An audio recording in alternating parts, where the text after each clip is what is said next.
Hi everyone and welcome to MFest. I'm Mariam from the MFest team. We've got a great program of events today and we're really excited to kick off with an event on fantasy and world building for young adults. I'm really happy to introduce our chair, Alia Alzougbi. Alia is an artist, educator, and cultural producer. Her practice is steeped in storytelling techniques and traditions. Her work looks to subvert dominant narratives by centering global perspectives and Indigenous ways of inhabiting the world. She is also a BAFTA-nominated artist and Claw Fellow. So I'm really happy to pass it on over to you now, Alia. Thank you very much, Mariam.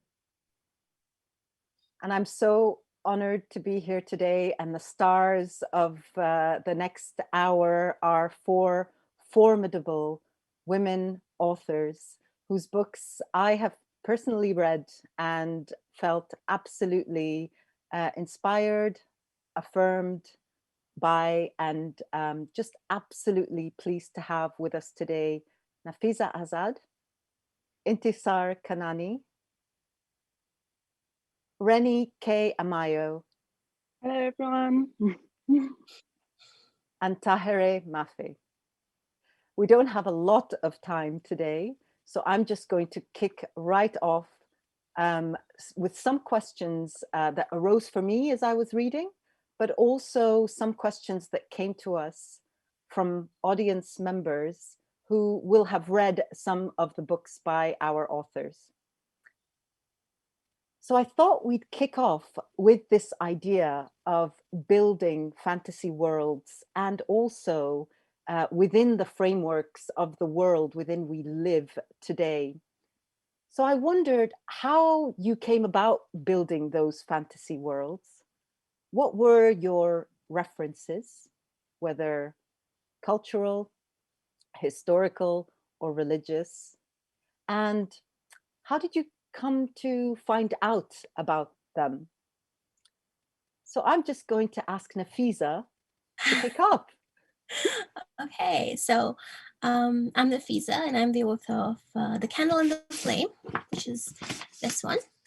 But I'm going to be talking about my upcoming novel, The Wild Ones. The Wild Ones is an interesting book because I would call it urban fantasy. It is not set in the traditional sense of a fantasy world. However, it is set in 13 different cities in this world. So every chapter is a different city, is set in a different city. The book is a rage book. It's a feminist anthem for young girls. And because the books are set in cities, I had to, I wish I could have traveled as much. You know, my editor thought I had gone to each of the 13 cities that I spoke about. And I was like, no, I walked a lot on virtual maps. I had Google Maps on and I walked the city streets virtually. But, you know, there's a limitation when you walk virtually. You can't smell the city, you can't hear the city's song. So how I envisioned this, the story is essentially about a tribe of girls who are survivors of some of the worst things that can happen to them, and they go from one city in the world to another,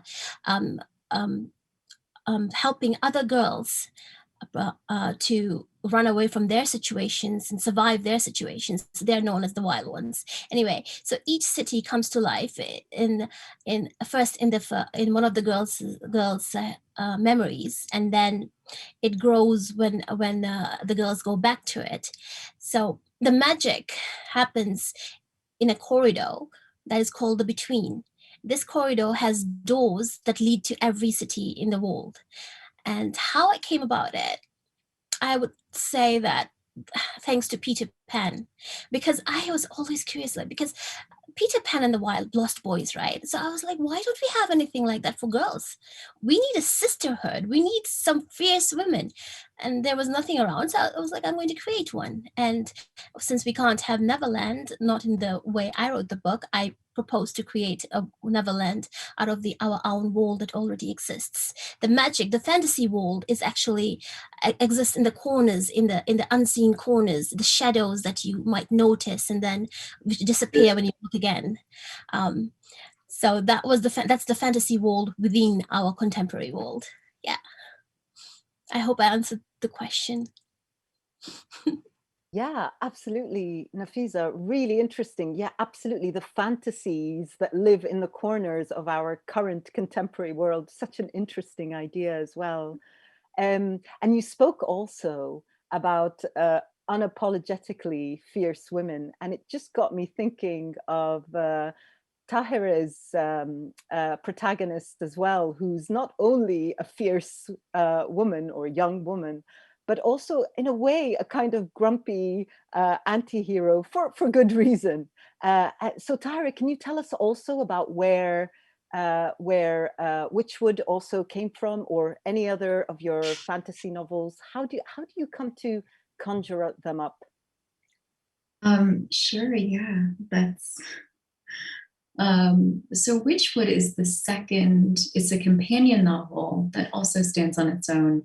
It's a companion novel to Furthermore, which was the first book that came out. And both of these are, they contain distinct fantasy worlds that are sort of neighbors in this fantasy realm. And it's a system that's based entirely on color, where color acts as currency and has to do, it's sort of interconnected entirely with the magical system. But with Witchwood in particular, I really wanted to draw upon this. It's a very dark book that it features a protagonist whose job it is to be a mordishur, and a mordishur in Farsi is somebody who washes the dead bodies of the bodies of the dead. And I just really wanted to take inspiration for this fantastical world from, directly from some religious practices and from the stories that I heard growing up and the things that I saw around me. So much of the fantasy and the fantasy that I grew up with was inspired by a great deal of Western Christian mythology, Norse mythology, and I just thought, well, this could be pretty interesting and strange to translate into fiction and fantasy, and as a result, it becomes kind of a bleak story because the main character is 13 and she does not like her job at all. And that was the basis for it. But it's also a story about, it's a story about grief and loneliness and, the difficulties and struggles that young people face, like 13-year-old young. It's technically a middle grade novel, though it also has a slightly broader reach because of the themes that it tackles. But I really wanted to draw inspiration from the traditions and the stories that I grew up hearing, and it was fun and creepy. Yeah, absolutely. Definitely that element of creepiness, but also, as you say, that kind of turning to what other myths are out there, what myths do I come from? What myths have I heard of that are different to the dominant myths that we keep hearing about over and over again? And Reni, if I can turn to you, you absolutely conjured up this mythology that is entirely different to the kinds of myths that we're used to today, and a very different energy to your book, to the usual sort of fantasy world. Where did your world come from? I love that question because it's not straightforward. It wasn't a case where I, had one inspiration in particular. it kind of grew up through a various questions and frustrations I had at the time. So it was a time when I was in a very difficult job, a very high-powered job, surrounded by people that looked nothing like me and didn't seem to understand me.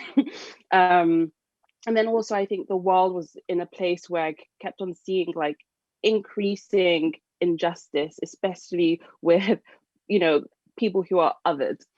And I wanted a break from that. I very much wanted to escape into a world where, you know, it wasn't filled with targeted oppression towards, me or my people or women, or it's absolute frustration. That's where it was built up from.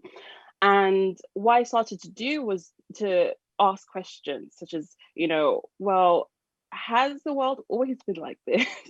Is this structure kind of like set in stone? Like what happened before? And as I delved deeper into Black history, that kind of just boosted my frustration, in the sense that predominantly what I could find was the same type of tale, which is, very much centered on slavery and, what happened with the colonial powers.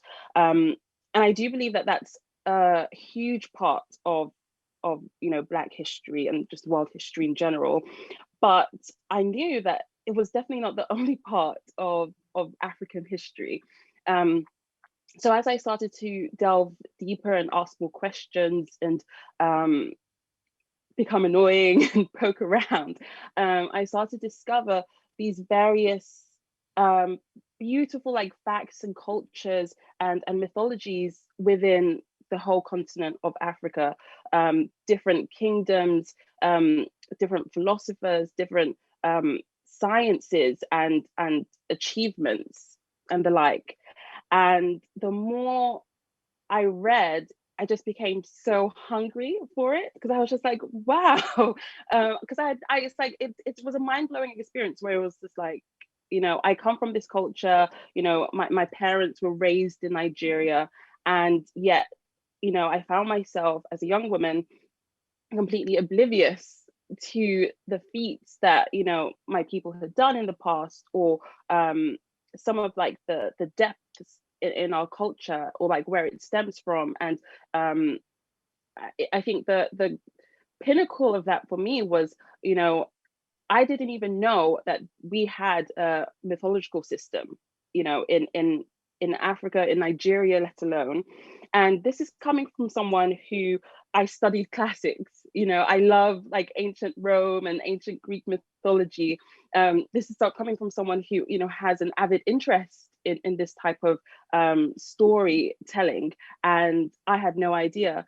And that kind of like started this process where, again, I was met with more frustrations, because there's just so little. The way that the information is out there, it's very scarce. It's not sort of like the same as trying to find out more about, what happened with the ancient Romans, or what type of stories would they tell, or what are those cultures. It's a very different experience.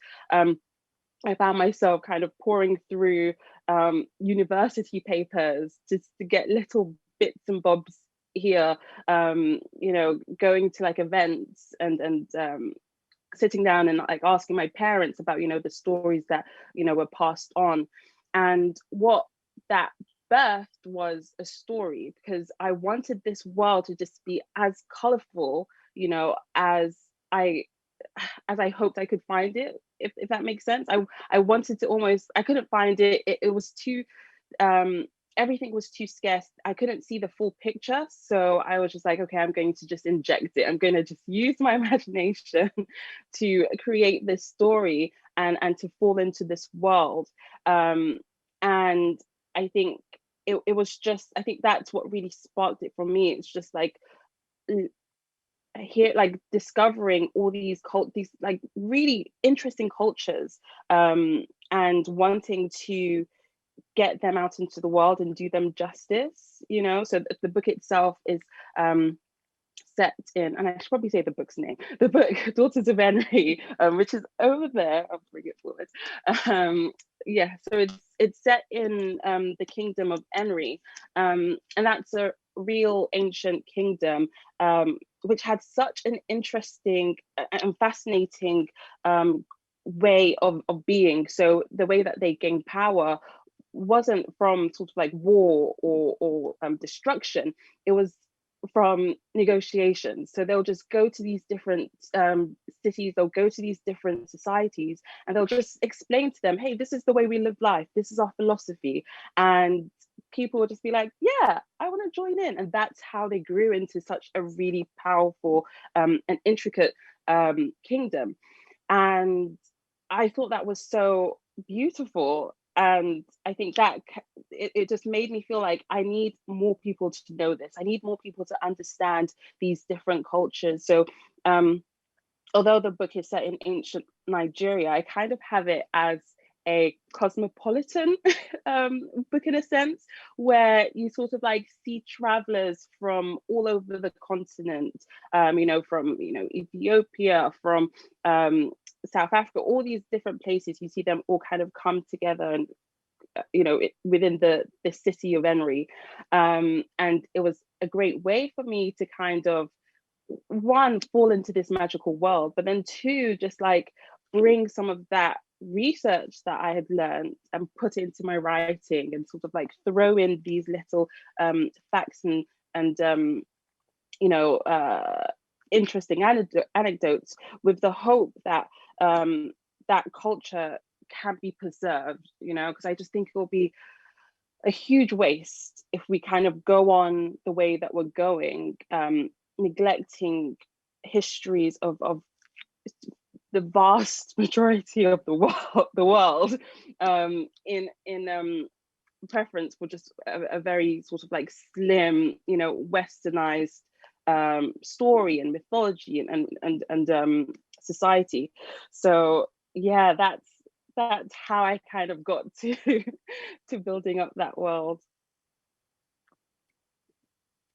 Thank you, Reni. That's absolutely these you know, you painted it so beautifully, this need to go back and find out where we come from, or what else is out there, especially when, you know, this image of a severance, you know, like it's like you're a plant that's been severed from its roots. And so how do you even start to go back and find out? And what's the story? What's the role of fantasizing in order to write fantasy when you don't have all the quote unquote facts at your fingertips? What is that process like? And to what extent can we allow ourselves to bring more of that fantasy in as we're creating a fantasy world from a cultural heritage to which we don't have as much access because of an active erasure that has happened and continues to happen today, in terms of what we consider, you know, the stories that are worth writing and remembering, and what stories are not worth writing and remembering. And that brings me beautifully to asking you, Intisar, actually, because yeah, with Thorn, I felt that I couldn't quite place it. You know, where is it? You know, where is it set? And I felt, you know, I can't quite, you know, but it was okay. You know, the story was just sort of brilliant, and it brings a question that an audience member actually asked, which is, you know, I'm trying to write a story, but I don't know that much about that history. So to what extent do I really need to know about the history? To what extent do I need to place it? To what extent do I need to date it in order for me to create a good novel, so to speak? That's a great question. So yeah, Thorn and actually my most recent book is set in the same world, and it's The Theft of Sunlight.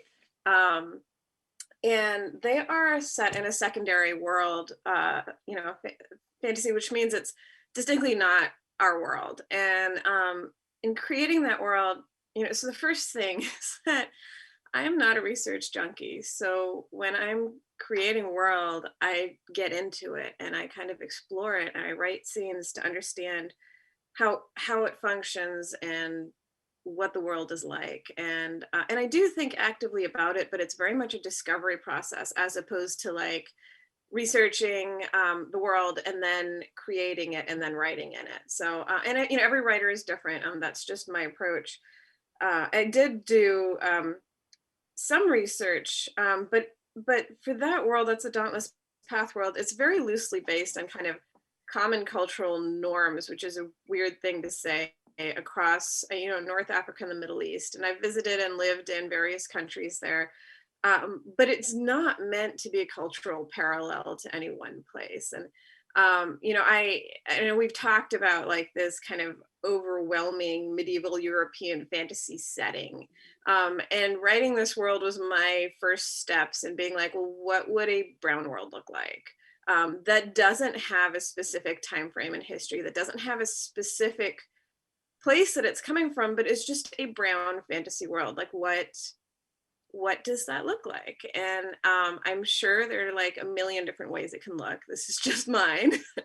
And for me, you know, I'm a very character driven writer. It's really like the setting is there and it does influence everything, but my characters are what brings the story through. And so, you know, The Theft of Sunlight is about self-love. It's about human trafficking, which is a very, and I took modern day human trafficking as my focal point, as opposed to kind of historic slavery, which is a very different form of trafficking. But, you know, there's things in there that I think, you know, most of us who come from, you know, an immigrant background or from cultures around the world will recognize, you know, my main character primarily suffers from eldest daughter syndrome.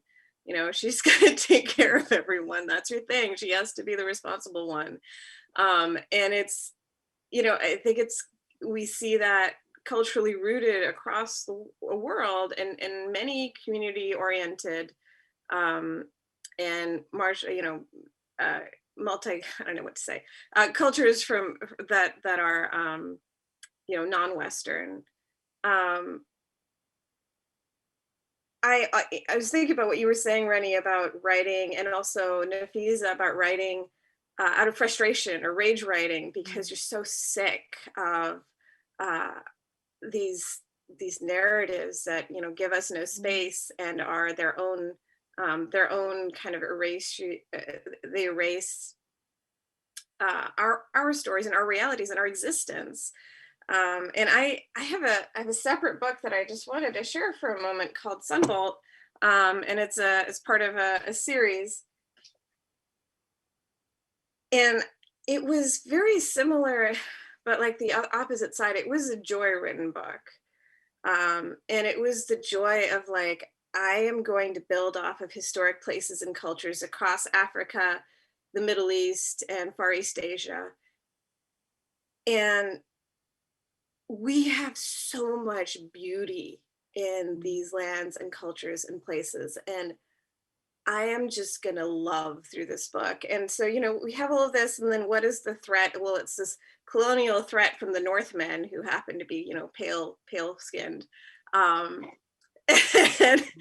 that's a reality, right? But where are our stories where we live in these amazing, thriving cultures, and then these folks come in and they are just so destructive? And that is, you know, the narrative that isn't told. And even when we show it, we don't really show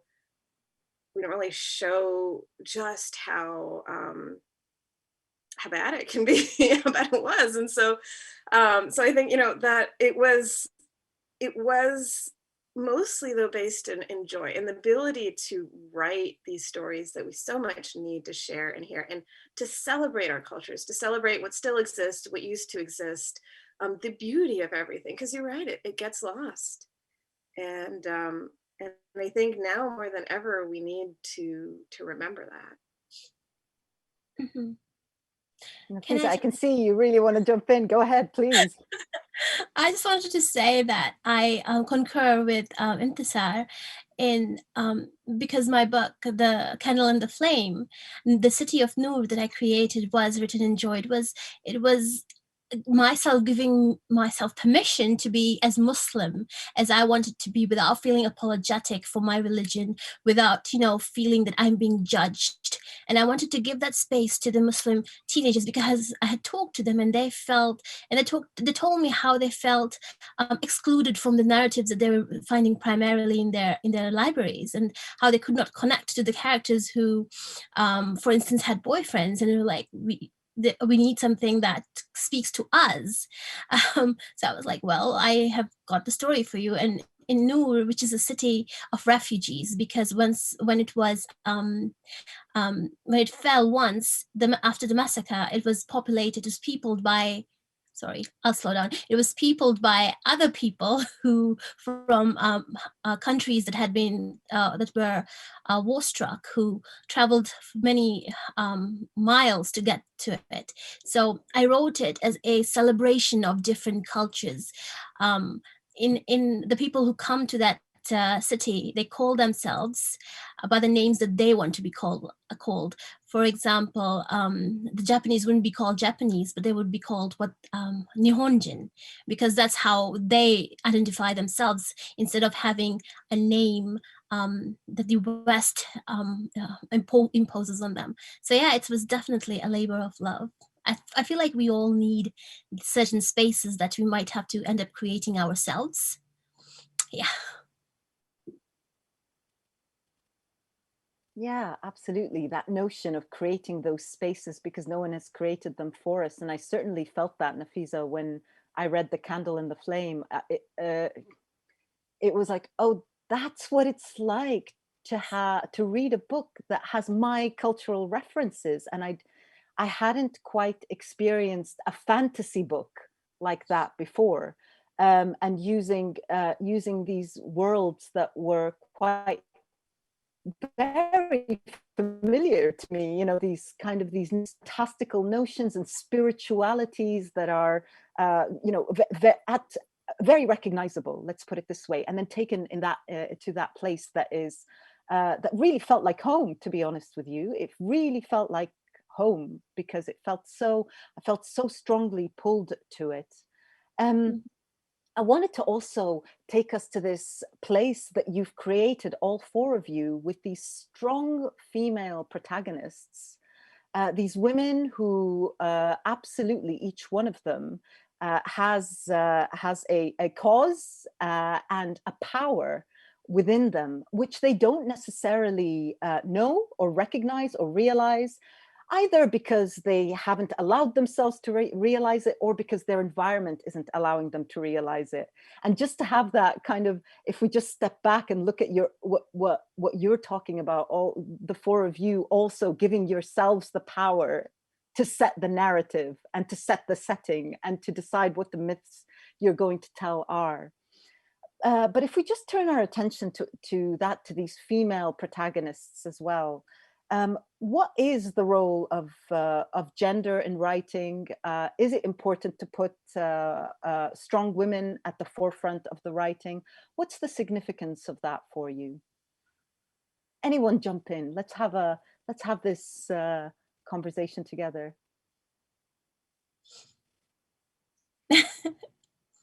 How about Tahereh? Yeah, Tahereh, go for it. Oh, sure. I mean, do I think it's important to center female voices and female characters in our stories? Absolutely, unequivocally, yes. It's funny, I didn't even think I made an active choice to center a female voice in my stories. It just came automatically. Like I never stopped to doubt whether that was the right decision. But you know, when you grow up, for the most part, I mean, you know, I'm speaking as an American growing up in you know, the United States, so I'm not sure that I can speak for everyone here. Certainly, I cannot speak for everyone here, but I grew up surrounded by and fed almost entirely stories written by old white dudes. And they centered other white dudes and told their stories. And often they were the people who got, who left home and were out, I don't know, searching for themselves or for fights or something. I'm not exactly sure what they were doing. And the women who were often left at home, their stories were made to seem small and insignificant. And any story that centered a woman's life or conversations or interpersonal conflict or emotional struggle was considered unimportant, insignificant, and trivial. And I love those stories. It was one of the things that growing up, reading nothing but these very specific white male voices, I found great comfort in Jane Austen, which was like one of the only reprieves we had in the syllabus, because she centered that female voice. She centered those interior stories, the stories of the women who were at home and dealing with the trials and tribulations, of which there are many, in the emotional conflicts that we experience as human beings. And, I am all about, absolutely love a great, adventure, a great conflict, huge sweeping fantasy novels with clashing kingdoms. And in fact, my new fantasy series, which comes out early next year, is all about precisely that sort of thing. But I also love to elevate and center the stories that feature these smaller conflicts, the stories that were traditionally seen as smaller, those emotional journeys, those emotional conflicts, those character-driven and focused novels that really appealed to me, and which I grew very tired of seeing treated as small and insignificant. And I think that I have always taken immense inspiration from the women around me, who have always seemed to me the strongest. I mean, the women I have known have been the strongest human beings I have ever met in my life. And many of them probably could not throw a very strong punch. They're not necessarily the most physically strong human beings. They maybe could not pick up a sword. I mean, those things are super heavy. Maybe they would not be able to swing it with tremendous accuracy. But are they the strongest, most capable, most incredible human beings I have ever met in my life? Absolutely. Have they been through tremendous trials and tribulations in their life and overcome adversity with compassion and grace and dignity and a selflessness that one can only possibly aspire to? Absolutely. These are the people and the voices that I like to center in my stories. These are the types of women about whom I really enjoy writing. And these are the voices I like to elevate and celebrate. So yes, absolutely. I think that we should be centering female voices. I don't think that they've had enough time in the spotlight. I'd have to agree. Actually, especially kind of thinking, I grew up a Jane Austen fan because female stories.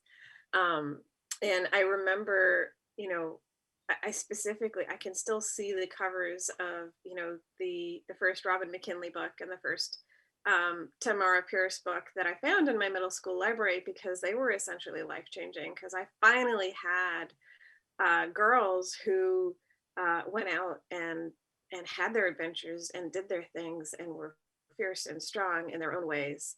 And it completely revolutionized my own storytelling, and obviously I never looked back. But also, what you were saying, Tahereh, about what it means to be a mighty girl, so to speak, right? That it's not just about becoming a fierce warrior or having the biggest magical talent on the block. It is about what are often considered feminine weaknesses actually being incredible strengths, like mercy and compassion and kindness. And that's something that I focused on in my novel Thorn, you know, where you carry the day by being true to yourself at a very deep level, and facing what feels like overwhelming opposition with compassion and kindness and an ability to empathize, uh, and still stand by your values and principles and not bend on them. And I think that's so important. Those stories, those narratives are so important, especially in this day and age where it's so easy to resort to violence and might is right as an answer, both in the real world and in stories. But to recognize the fierceness, it takes so much more strength to forgive someone than to punch them, right? I still struggle with it. So yeah, that really speaks to me also, Dara. That's definitely something I bring to my stories. I mean, I absolutely echo everything. It's so crazy. I'm just like, are we living the same life? Because Jane also was also like a shining beacon when it came to my reading experience when I was younger. And I remember also like Little Women, that book. I read it so many times growing up in a family, with three girls. We had a little brother later on, but it was us, like three girls, like that whole, like that sisterly interaction. I thought was so fascinating to see it in a book, and have those relationships be the center of that story. And I think it's interesting because when I started Daughters of Henry, I didn't sort of see it as, this is going to be a woman-focused story, or it's going to be centered on these female relationships. It was only afterwards where I was just like, oh, I see, the inspirations, or like, my focus is kind of just flourishing within this story itself. And it's so funny because it's like, I think for me anyway, that's probably one of the favorite things, favorite thing I really like about Daughters of Henry and my writing in general is the look at these female relationships in many different ways, particularly I feel like from my experience, I feel as though I've grown so much through the women in my life, and the relationships I've had, and it's complicated because in the book you get sort of like enemies, that sort of like that women, like catty interaction, we get that going on, but then we also get like the deep bonds that can be formed after these interactions. Obviously like the sisters center everything, but then also like the female mentors, the aunties, that kind of help you grow and discover your own internal power. So I love that we are now in a position where we have more of these stories, especially more of these stories from women of color who are, I just feel as though we go through a very unique experience in this world where we're very neglected. We're very neglected, and yet at the same time we are tasked with such heavy duty heavy duty loads. I believe, and I think we're very rarely given credit for how we walk in this world, and what we're able to achieve, and what we're able to overcome. So I think seeing that experience in like the fantasy realm, where it's really showcasing, I think, the magic that experience is I find it completely fascinating.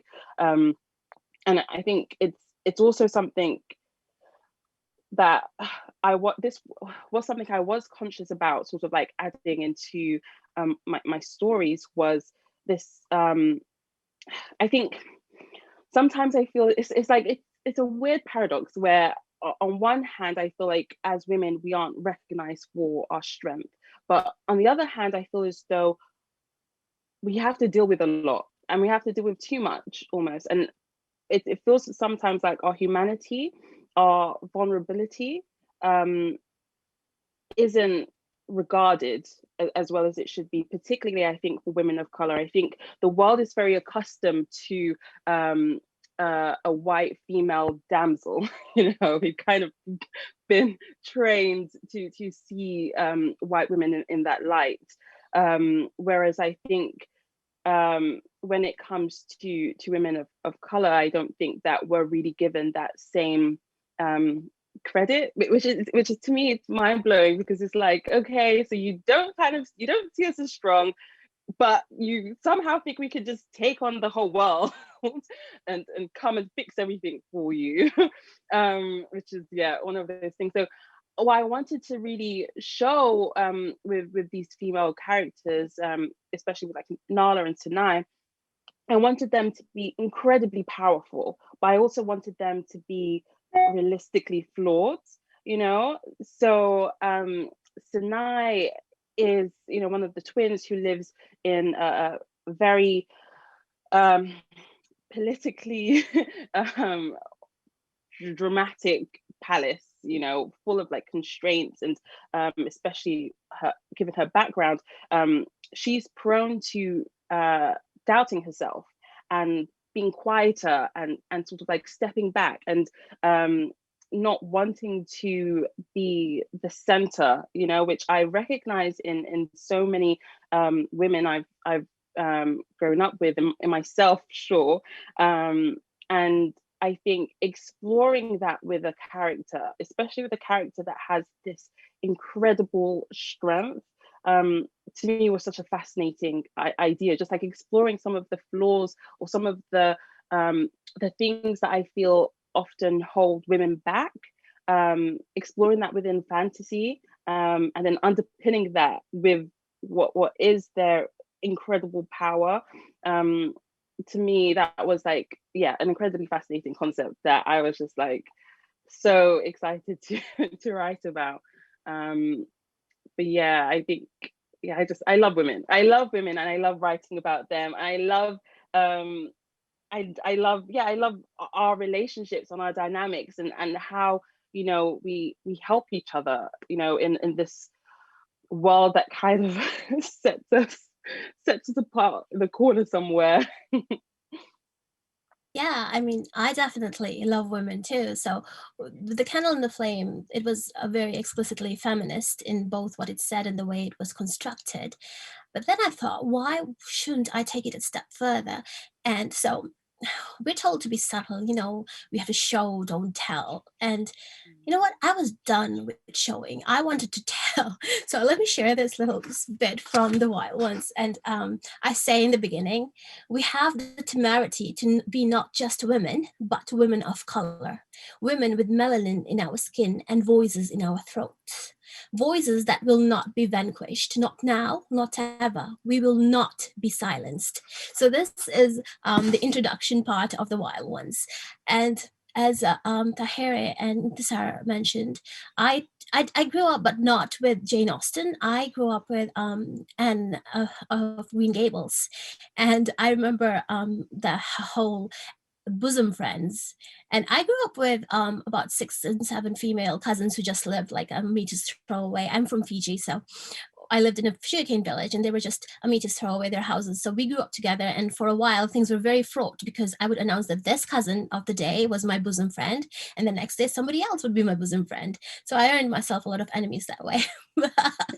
But yeah, I mean, my background is filled with strong women, and I loved what Tahereh said about these women who, Tahereh and Intisar too, who talked about how strength, when we talk about strength in women, it's not physical strength. Strength can be expressed in so many different ways, but because the canon or the primary narratives, the Western narratives, often showcase women wielding swords, people have come to think that strong women mean women who can beat a man down, which is cool. I mean, that's awesome. Whenever that happens, I'm always cheering. But strength there are many different ways of showcasing strength. In the Wild Ones, because I was subverting everything that I could, the weapon of the Wild Ones are their screams. So when they scream, they basically do the same thing as a woman wielding a sword. Nobody can handle the power of their screams. Because I felt that survivors of abuse are often statistics or talked about in a way that you whisper about it. There's a stigma attached to it still, especially in my own culture too. It's something that happened to you and somehow it has changed you forever and not necessarily for the good. And so I counter that in the Wild Ones. In the Wild Ones, I say that, yeah, something happened to you. But as the Japanese have this process called kintsugi, where you put back together the things that have been broken so that they are more beautiful now put together than they used to be. So the book becomes a sisterhood. It's a celebration of sisterhood. It is told in the we perspective. So while there are a first person telling, most of the book is told in the we perspective. So you don't know who is talking when. And that is intended to be inclusive of whoever the reader is. And throughout the book, the girls come to they have to confront parts of themselves and their histories that they would rather not. And I wanted to show that it's okay to be weak and say, I can't do it. You do not need to be, do not need to be always be strong and just go forging in. You can take a step back and say, I can't. And that's okay. I feel like that's one thing that is missing, because we're always told that you need to be strong all the time. And I wanted to say that it's okay to be weak, because only by confronting your weakness can you move on and be the kind and show the kind of strength that you need to. That your strength is not a matter of someone else's definition. You define your own strength, because that's what's important to me, and that's the tale I'd like to impart to my sisters, to my nieces and daughters, should I happen to have any, and my friends. Yeah, that's why I feel like, as I said, it's a rage book, because oftentimes your anger, the society tells us that there's no place for our anger.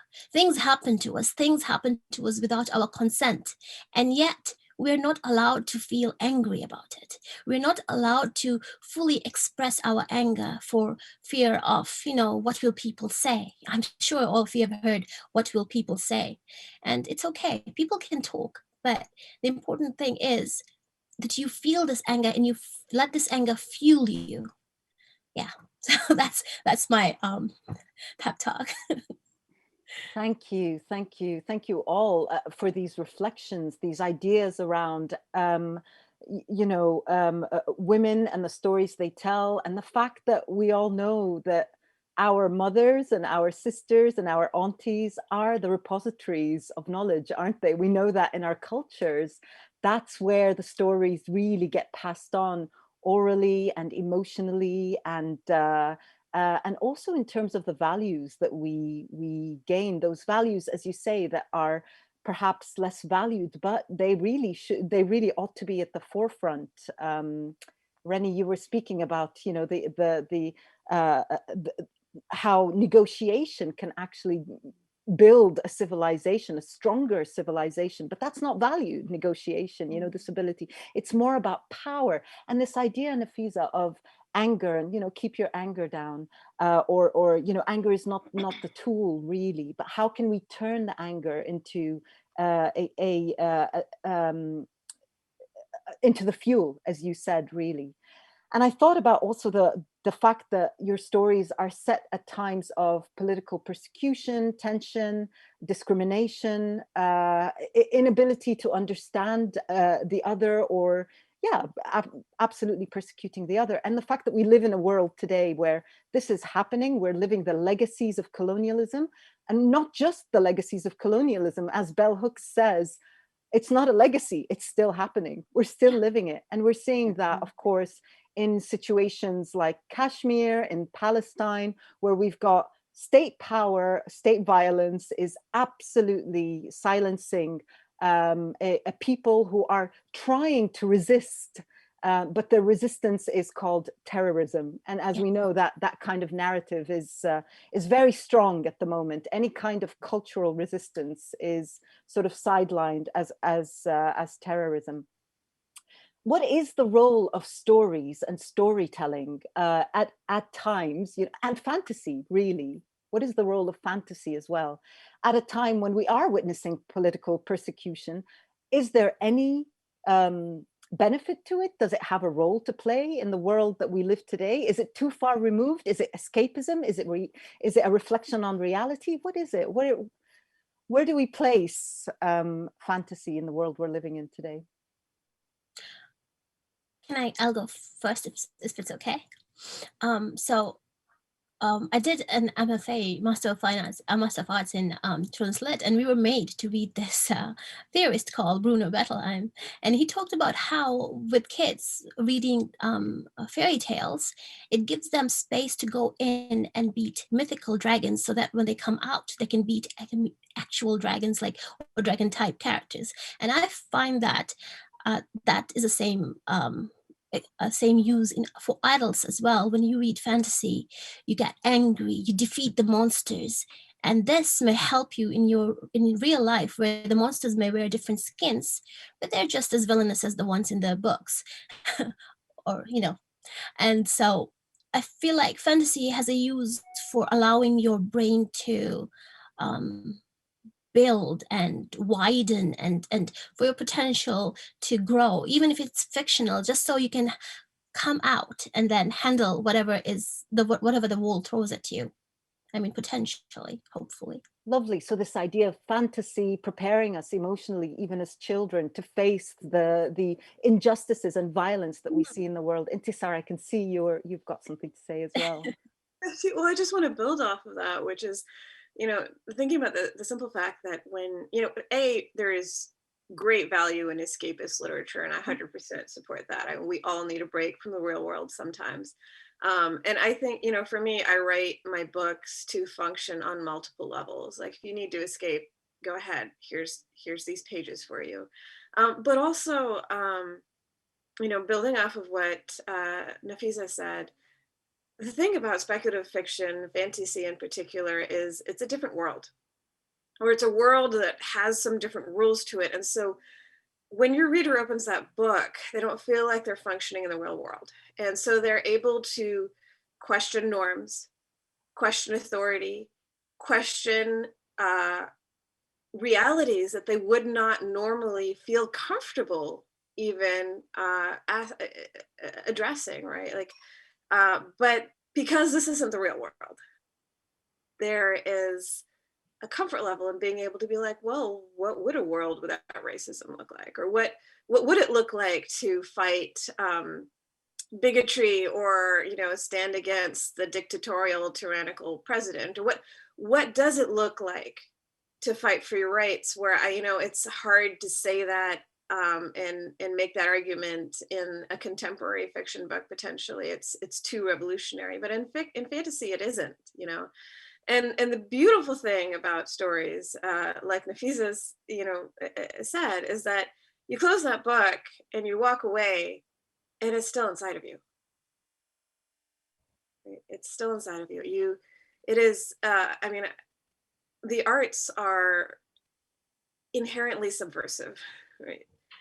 They affect you on a deep level, on an emotional level, on a subconscious level, and that stays with you and allows you to then ask those questions in your own reality. And since you've already done it once in this fictional reality, it is more possible and more comfortable to do. Not that it's ever comfortable, but there's an ability to do it that might not have been there before. So I am 100% on the power of fiction train. Thanks, Intisar. Yeah, this notion of building these fantasy worlds that allow for escapism. We have a question from one of our audience members that Tahereh, I thought you might be able to help us answer, which is, how do you not get lost in the pain and the emotion of writing a difficult book like tragedy, like the one Witchwood is set in? And this particular question came from someone who's actually writing a book. Yeah, so this notion of, yeah, we're building these fantasy worlds, but at what cost to yourself, and does it cost you? Oh, wow. I wish I had an answer to make this person feel better, but I'm afraid I don't. I absolutely lose myself in the pain and the emotional agonies of these fictional worlds that are essentially reflecting the truth of our real worlds. I wanted to say that I 100%, I think that we use fantasy and as metaphor. You know, when we write fantasy worlds, we are 100% reflecting back at our reader the reality and the pains and struggles of the actual world that we live in. But as many of you have now so eloquently stated, you're using a different world to tell these stories. And when you remove the structure of the incumbent organizing system that influences the ways in which you see and perceive and interact with the world that we actively live in, it becomes a lot easier then to criticize or at the very least, explore curiosity about these structures that have just become normal to us, that are in fact oppressing so many people. There's so much pain and so much injustice, and I think it is almost impossible not to explore this when we write fiction, and especially speculative fiction, fantastical works. It seems almost inevitable. How can you not? How can you not mine the pain of this world? How can you not use it as fodder for fiction to explore the questions you have yourself about what's happening, to try and understand for yourself the tremendous pain and injustice occurring all around us at all times? So how do you keep from entangling yourself with this pain? I don't know, because it immerses me completely. It is in fact very painful, and I think it extracts from me a tremendous amount of pain and processing and grief. But I also think that these stories are essential.